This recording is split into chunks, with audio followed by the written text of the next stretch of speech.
Welcome to the Dreamlands, and I have got some very, very big news to share with all of you. Some stuff that we're going to talk about and discuss in greater detail. So just a couple of days ago, a patch was announced for Deserts of Kharak, patch 1.3. It is set to drop on Tuesday, November the 21st, which is right around the corner. So I wanted to take the opportunity to go through the patch notes and discuss what's coming to the game, what it's going to change about Deserts of Kharak, all the stuff they're going to add, the stuff they're going to tweak, and how it's going to impact the game, and I want to give you guys my impressions of it. To say that I'm excited would be a massive understatement. It has been a long time coming, this patch, and I'm super excited to see it happen. And just before we jump in here, I want to give a massive shout out to BBI's community manager, Ian, who has spearheaded this project. Without him, this might not have happened. So a true champion of the community. Huge thank you to Ian, as well as a big thank you to everyone at Blackbird Interactive and Gearbox for pushing this through. So patch 1.3 brings with it some new features, as well as a host of bug fixes, which is pretty important, as well as a pretty damn big group of balance changes, which we're going to discuss in detail, as well as a ladder reset, which I'm super hyped about. So a couple of these things I totally didn't expect.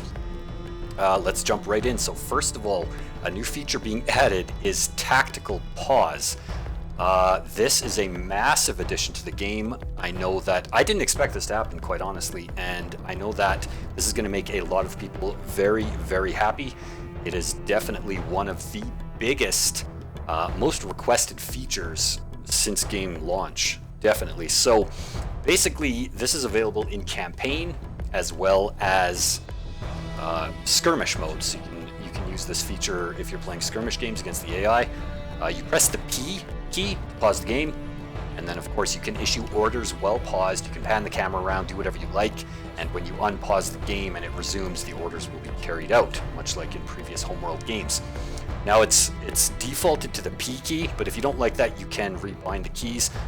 A lot of people seem to think you can't rebind the keys still, even though it was added in the very first patch, like forever ago. So if you don't know that you can, it's in an unusual kind of way, but it's super easy and super quick. I'll kind of elaborate on that right now. If you want to rebind the keys, you simply go to Program Files, Steam, Steam Apps, Common, Deserts of Kharak, Out, Backup. In that folder, you will find a file called custom.dock hotkeys. Just open that file and edit it to rebind the keys as you see fit. It's super easy and super quick and simple, pretty much just like doing it through a menu, but for whatever reason they couldn't get it into the menu, so this is how you do it. So yeah, go ahead and rebind that if you wish, but that's pretty damn cool, and it's also going to let you get really, really good screenshots, which is something I'm pretty excited about. So anyway, tactical pause, that's coming. Oh, I forgot to mention, I will put a link to the actual patch notes in the video description, so if you want, you can head over to the official forums and check those out. In addition to tactical pause, there's been some tweaks to the skirmish and multiplayer AI, which is pretty darn cool.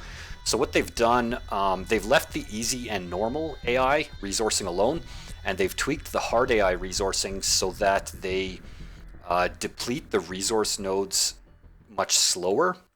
Now, this is to address the issue where the AI, in some cases, or in most cases really, if you just push them to the mid to late game, they would run out of resources, and because they mine so quickly, and they would kind of stop producing units, or the units would just trickle out. And so while the AI tended to be kind of challenging to a lot of players in the early game due to their aggression, they kind of peter out near the end, and this is something I noticed a lot.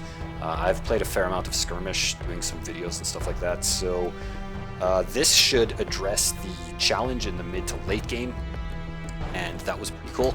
So I've actually been fortunate enough to have tested this patch in beta, and I can tell you I've done some extensive testing with the new AI, and it does improve their legs. Like, their challenge isn't any different, but it actually just increases the length of time that the challenge will be. The second change that they made, and in my opinion more importantly, was to the AI target priority for air units. So air units no longer prioritize targeting salvagers, carriers, and support units over combat units, which for whatever reason they used to. And in the mid game, the AI will often spam like a big force of air units, and then they'll just send them flying over top of your entire army. Half of them will die to your AA, and then they'll just attack your salvagers or support cruisers or what have you. And they no longer do this, and I've tested this out quite a bit, and it is a big change. It actually makes a huge difference on your skirmish games, as the AI mid-game provides a pretty substantial threat now with their giant wing of air units, which will totally attack your military units over any other target, provided they're within range. So that's a really good change in my opinion. That's pretty cool. A bunch of bug fixes, and the big one, this is huge. They fixed the DLC bug, finally, which was kind of a soft lock that some players experienced when a player who didn't own the DLC tried to play with a player that did. They might crash and not load into the lobby.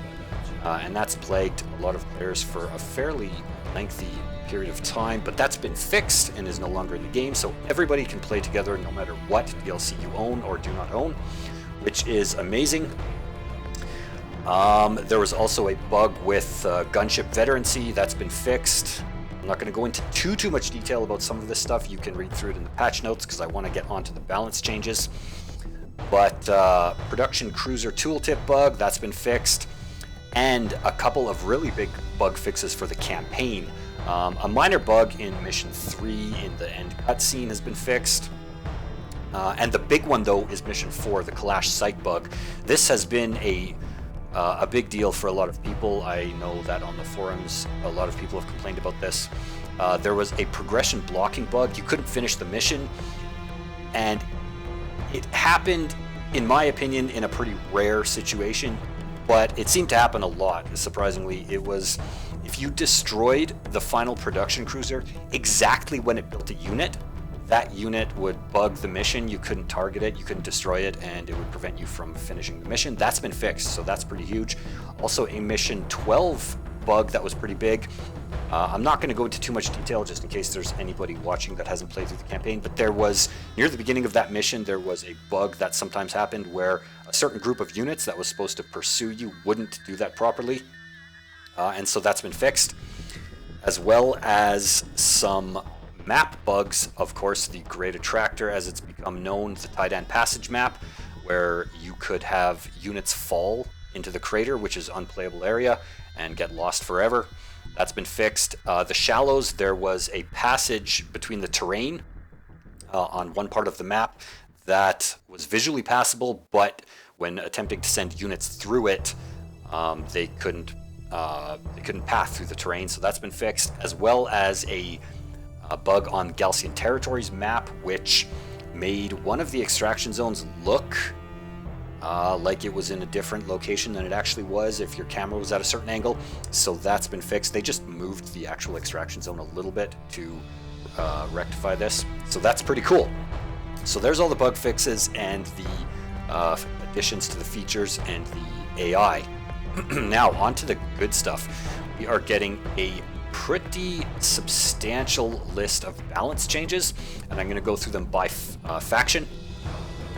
Some really good stuff here. Now, Deserts of Kharak is actually a pretty damn well-balanced RTS. Shockingly well-balanced, actually, compared to a lot of other RTSs that's out there. There hasn't been really any major issues with multiplayer balance in a long time, but there has been some changes that look to alleviate some small minor issues that were there, especially at the higher levels of play. And as well, some changes that have been made to kind of give some of the factions a more broad array of viable unit compositions and play styles, which I really support. I love these changes, and having tested them a little bit, I pretty much agree with almost everything. There's a couple things I don't really like, but they're very minor, and that's more an issue of personal opinion. That's just me, as opposed to balance. Like, I totally understand the changes from a balance perspective. They're super minor. Just the Honor Guard Cruiser change, basically, I don't really like, but that's totally just a personal preference thing.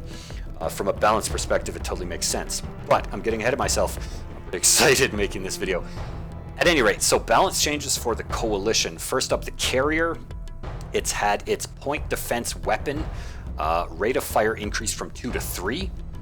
And that's probably just to help it a little bit in the early game, especially versus Strikecraft. It doesn't make a massive difference, but it just helps put out a little bit extra damage on the point defense guns for the Carrier. The Coalition Carrier was kind of useless in the early game fighting Strikecraft, so that's going to give it a little bit of an edge there. Another thing that I think is really good is the repair beam for the Carrier. Range has been increased from 400 to 600, which should motivate some players to use that a little bit more. I rarely see this get used in competitive games, and personally I think it's very, very strong. The Carrier repair beam, super strong, and this should make its utility a little bit more felt on the battlefield. Moving on, we have a change to the support cruiser that's actually really, really big. The fleet cost, so the supply cost for the support cruiser, has been reduced from 8 to 6. It might seem like a minor change, and it kind of is, and this was originally meant to allow for a little bit more breathing room with your supply in the late game, allow you to field perhaps an additional support cruiser or two to support your fleets instead of just having them on the back lines. And in that purpose, it serves pretty well. What this does too is it actually makes this Coalition economic opener very, very strong. I would say a no-brainer. With the reduced fleet cost for the support cruiser, you can delay your first logistics module, allowing you basically, if you know what you're doing with Coalition, you can open support cruiser first and hold any aggression from any faction. So making their economy opener very, very strong. A good change, in my opinion. I do like it. Moving on, we have a change that's pretty amazing, in my opinion, for the AAV. It's actually getting a slight nerf to its armor value. The armor is going from 10 to 8, or 10 to 8. So this is to address the overwhelming strength of the AAV rush in multiplayer. It's very, very strong in all matchups at all skill levels. And has pretty much become meta. Like, I don't know how many games you have played or seen where it's just like mass AAV all the time. So it's not like a huge change, like AAVs aren't suddenly weak to Strikecraft, but it just gives a little bit of room where they're just not totally dominant. They still will take damage now from a wider range of damage sources. So that's pretty big. And a couple of changes that I'm most excited about. First up, the Tactical Bomber, a unit that's criminally underused simply due to the fact that it comes so late in the tech tree and is so expensive. The Bomber is getting a cost reduction in CUs from 600 to 550 and in RUs from 290 to 250. So making it a little bit cheaper, you can edge them out a little bit quicker in the match.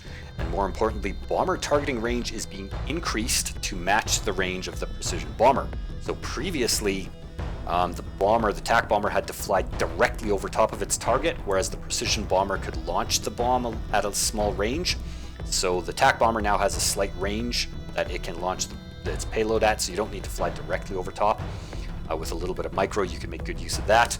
As well, the Tactical Bomber's payload weapon area of effect has been increased by 20%, which is actually pretty significant. Bombers can now more often deliver their payload and get that damage onto the ground. So this is a very, very nice change, one that I am super happy about. Gunships also have received a pretty wide array of balance changes. Now their damage packets per shot has been decreased from 5 to 4. So what this means is they're doing the same amount of damage overall, the same DPS, but it's being divided into less shots. Or less volleys, I should say. So each volley is going to do more damage. Now the change that this makes is it makes the gunship less restricted to only killing salvagers and Strikecraft, which is kind of just a little niche role for such a cool unit, and that's why you don't see gunships very often outside of like the gunship rush build. You rarely see them ever used. Now this change I've tested out and it's very, very good. This allows the gunship to actually do consistent damage to armored targets I mean, they're not going to go around one-shotting AAVs or anything like that, but they can actually provide sustained damage to a wider range of targets now. Weapon AoE is decreased slightly, very, very slightly, from 160 to 150, and in return, it's had a build time increase that's pretty significant, from 32 seconds to 55 seconds. So it's going to take longer to get out, but it will have a much broader range of targets available to it, and it will more consistently deal damage. This is a change I've tested a lot, and I love it. I absolutely love it. The gunship feels very, very good to use now. It's also had a cost reduction, actually. So it costs a lot less. It costs down from 680 to 380 CU, a 300 CU cost reduction on the unit, which is huge. And that's to offset the build time increase, of course. So it's going to take you longer to get out, but much cheaper and much easier to sustain that damage across a broad range of units. RU cost reduction as well, down from 280 to 250. And in addition to that, they've changed the experience requirements for each level of veterancy. I'm not going to go through the details of this, but they've been significantly reduced, so you can get those veterancy levels on your gunships a lot more easily. Moving on, we have a build time increase on the artillery cruiser, which is sorely needed. Artillery cruisers are very, very dominant in the late game, so they're going to take longer to build now, up from 55 seconds to 70. Assault cruisers as well have had a research time reduction from 110 to 80 seconds, and a build time increase from 55 to 65 seconds. So a little bit quicker to research, a little bit longer to build, just tweaking when you can get the assault cruisers out on the field. Also, they have a CU cost reduction from 550 to 500 CUs, and an RU cost reduction of 300 to 250, so 50 shaved off of each. A little bit cheaper, a little bit quicker to research, and that will allow you to get your assault cruisers onto the field a little bit more easily and a little bit quicker in the match. What else do we got here? We've covered all of that stuff. Yes. Getting to the really, really juicy stuff. Battlecruiser. This is a massive change. Battlecruiser is a supremely powerful unit, but highly underutilized due to the fact that it is so freaking expensive and takes so long to build. It has had a fairly substantial reduction in the research time, going down from 130 seconds to 110, and a pretty significant build time decrease as well, going down from 80 seconds to 75.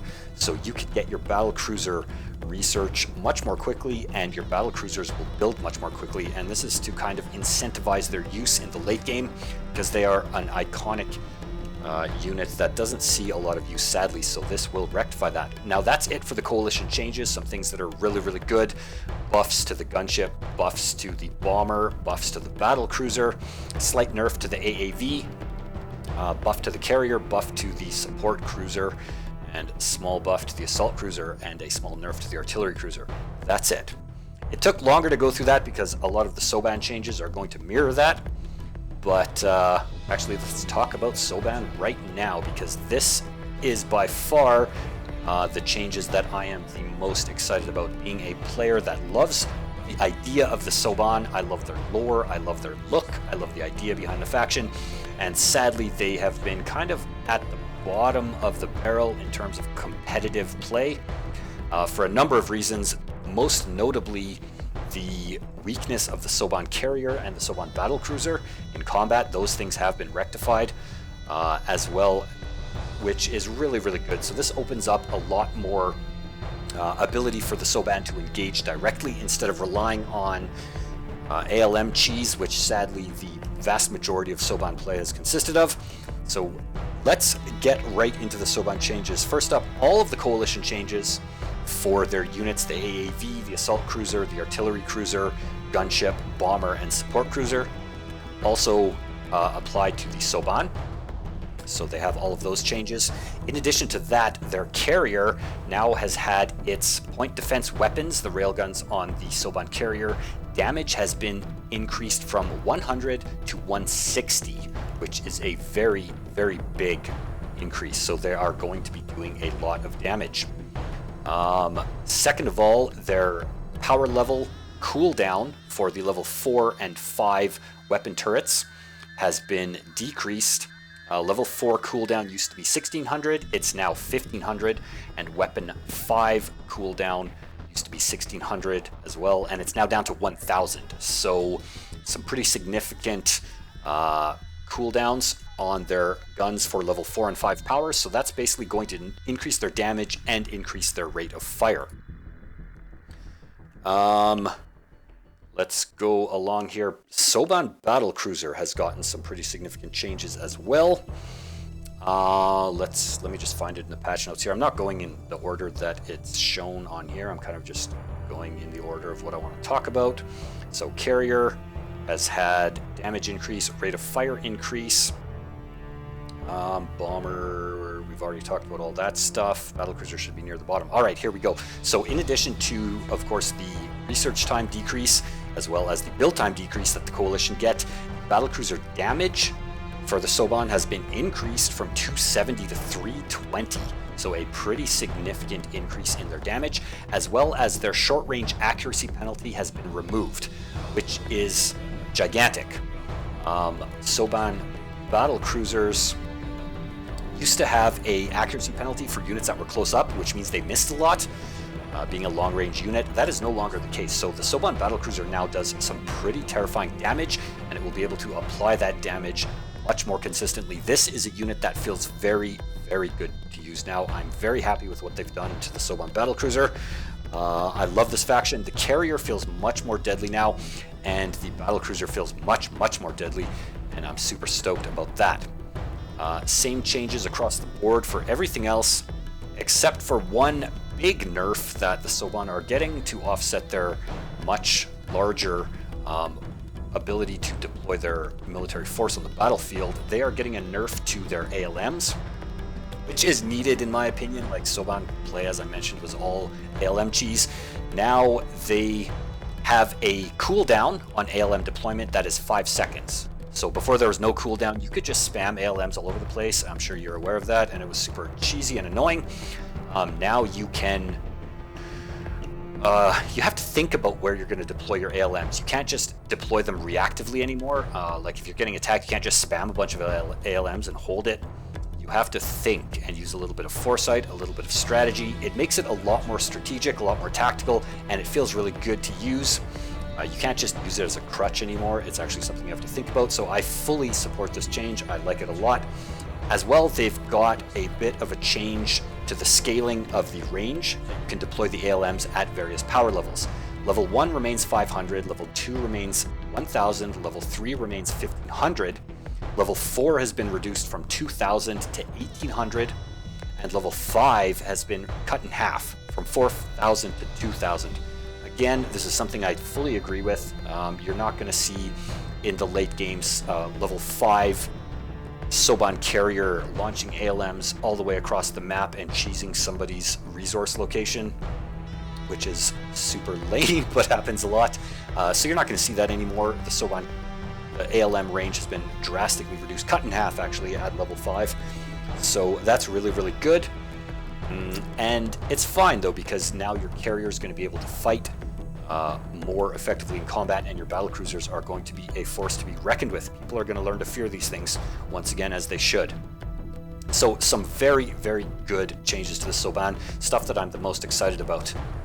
Let's move on to the Galcian. Alright, so the Galcian have had some pretty damn neat changes. The Carrier's point defense weapons have been reduced in their rate of fire slightly from 10 to 8. I mean, 8 is still crazy. They're still going to do an absolute ton of damage, but it's going to be a little bit less over the top. Like, basically, you couldn't even bring any units around these Galcian Carrier in the early game because they would just get absolutely shredded. They're still going to take an absolute beating, but not to the crazy extent of, like, your entire army is going to get deleted in 2 seconds. If you're sending strike craft, you have a little bit of time to react. So that's a good change. Just going to bring it down just a notch. Level 6 power for the Galcian Carrier has had a research cost increase from 1100 CU 600 RU to 1300 CU 700 RU, just to bring it in line a little bit with the other factions. Biggest change in my personal opinion, and something I am super, super happy about. I love this. One of my favorite changes in the entire patch. The deploy scanner ability, this is the base runner for the Galcian. The deploy scanner ability has had its cooldown decreased from 300 to 200, a whopping 33% decrease. So you can get those scanners out much quicker and get your scouting information. Super important. More importantly, in my opinion, is the base runner repair ability has had its cost removed. This is an enormous change. This thing used to cost 250 CUs. Granted, it's a really powerful heal, but 250 CUs is crazy. So it's now free. So you can repair all of your units in a big AoE around the base runner for free, which should see a lot of use. This is a very, very strong ability, and it will turn the tide in a railgun war. This is something I used to really like using, but it was cost prohibitive, so you don't ever see it in competitive games. All you ever see is that the scanner go out and then the base runner gets recycled pretty much, but you're not going to see that anymore, I don't think, because that's a really strong ability. So this is really, really good. My favorite change for the Galcian by far. Heavy Railgun has had a slight unit cost increase from 85 RU to 90 RU.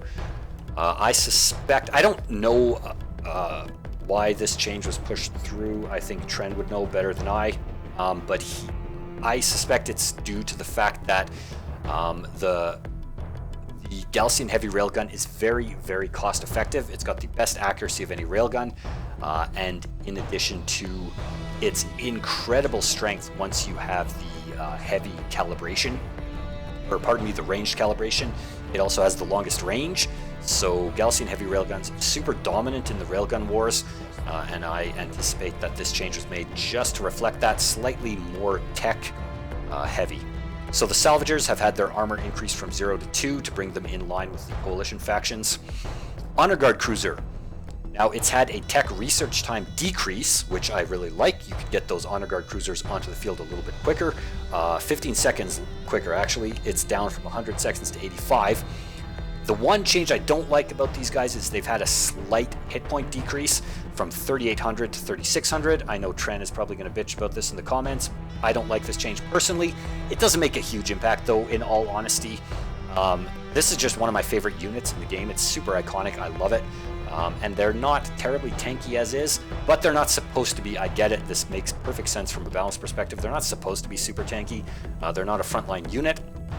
And in reality, what this is to offset the fact that you can now heal them during combat with a base runner for free for like 450 hit points, which is super strong. So I understand the need for this change. Thematically and just on a personal level, I don't care for it, but it doesn't make a huge difference. And in light of the other balance changes, it does make perfect sense. We do have a Siege Cruiser tech research time increase from 75 seconds to 90. This does make sense in light of the Siege Cruisers' dominance in the late game and their absolute power. They have a very, very strong barrage. So that's had a slight research time increase. And that's it for the Galcian. So overall, really good changes. I'm super excited about the base runner change in particular. One of my favorite abilities is looking to get a lot more spotlight, and I hope to see it in the replays that you guys are going to be sending me for casting. It's a very, very cool ability and will provide some really cool micro potential and really cool plays. I'm super excited about that. And overall, very good changes. Now on to the Knef. The Knef are going to have, of course, all of the changes to the Galcian are mirrored on the Knef as well for the relevant units. So of course you're going to have the same changes for the Honor Guard Cruiser, the slight HP nerf, as well as build time or research time decrease, the tech research time increase on the Siege Cruiser, the armor increase on the Salvagers, the RU increase on the Heavy Railgun tech. And aside from that, they've had a couple of nerfs applied, in particular to some problematic cheese builds that Majir's probably not gonna like. Sorry buddy, but this was needed, man. There is a nerf to the blast drone build time, and I'm sure a lot of you are sighing in relief, and Majir is pounding his desk in frustration because he loves his blast drone cheese. But the Shadowrunner blast drones have had a build time increase from 14 to 20 seconds. So a pretty significant build time increase, 6 additional seconds for each blast drone. So that's going to lessen the impact of some of the blast drone cheese, which at like, you know, the lower and mid levels of play, it might not be a huge issue, but in competitive games, although it's not a meta anymore, when it does happen, it's like catastrophic and game ending, and especially kind of unfair to newer players that are trying to join the Artifact Cups and cut their teeth on some competitive games. So a needed nerf, in my opinion. Not huge, but it will make an impact for sure. You're going to see less blast drone cheese, and you're going to have to think more about investing in those blast drones and where and when you want to use them. So good change overall. Some nerfs to the Siege Cruiser as well. Some minor nerfs, very minor. It's going to lose 2 armor, down from 18 to 16. Not a huge deal. And its hit points are going to get nerfed from 3,500 down to 3,350. So they're going to lose 150 hit points and 2 armor. Not huge. They still have, you know, a pretty substantial amount of hit points and armor. They're still going to be tanky as hell. They can still regenerate hit points, so that's good. But to offset that, they are getting buffed, actually. So the Knef Siege Cruiser is having its damage penalty versus carriers removed, which is massive. This is a big change. They formerly had a 50% damage penalty when attacking carriers, and only carriers. So these tanky, frontline, damage-dealing, iconic units of the Knef previously were pretty crappy at taking on enemy carriers. And that is no longer the case. They will be quite dangerous to enemy carriers, making them a threat. They can be countered a little bit easier, but you've got to be worried about them now. You can't just tank all the damage with your carrier, so that's pretty good. I do agree with all of these changes. So pretty much the only thing that I whined about was the pretty insignificant nerf to the Galcian Honor Guard Cruiser hit points, which is pretty insignificant overall. But all of these changes, if you play this game, you should be excited about all of this stuff. This is really, really good stuff. I'm super excited, and having playtested some of this, I can tell you that the game feels even more interesting than it used to. Like, as my favorite RTS, I will go to bat that this game is very, very well designed and very well balanced, and it feels even better now. There's just a broader range of playstyles available. A little bit of the problematic cheese has been rectified, and some units that desperately needed buffs, like the Bomber, Soban Battlecruiser, and Carrier, have had some nice buffs. So I'm really, really excited about this. And one last thing to talk about, which is gigantic, is the ladder reset, which is crazy. I totally did not expect this to happen, but there has been a ladder reset. That means everything is back to ground zero. Everybody is equal, so I fully anticipate people jumping onto that ladder. You want to get in there and make a name for yourself. Now that all of the big dogs have been brought back down to basically ground zero, it's open season. Everybody can get in there, run games at every skill level, at 1s, 2s, 3s, it doesn't matter. Just get in, get on the ladder and play, and you will be mixing it up with everybody, and you'll get yourself in there. Like, the ladder kind of has been dominated by the same like few players for a long time, some of which don't even play actively anymore, so that's going to clear that out and open it up for everybody to get into the top spots there. So with this, I know that DOK is currently on sale in the Humble Bundle for pretty cheap, and I anticipate a sale coming up for the Steam Winter Sale. So this patch is the perfect time. If you've been sleeping on this game, jump into it. There's going to be a ton of activity. I personally know a lot of players that haven't played in a while that are going to be coming back to the game, so I anticipate it being pretty darn busy over the next little while. The community is hyped about this, and I am super hyped, so expect to see me on the ladder, and hopefully I will see you in game. That's all I got to talk about. I will, as I mentioned before, leave the patch notes in the video description, so if you want to go check them out and read some of the details that I kind of skimmed over, then feel free to do so. I encourage you to talk about it with the community on our Discord. If you aren't on there yet, you got to get in here. There's even, you know, a couple of the BBI guys hang around, and all of the communities on there. I'll leave the link as well in the video description. So go ahead and join the discussion on there and on the official forums, and I will see you guys in the ladder.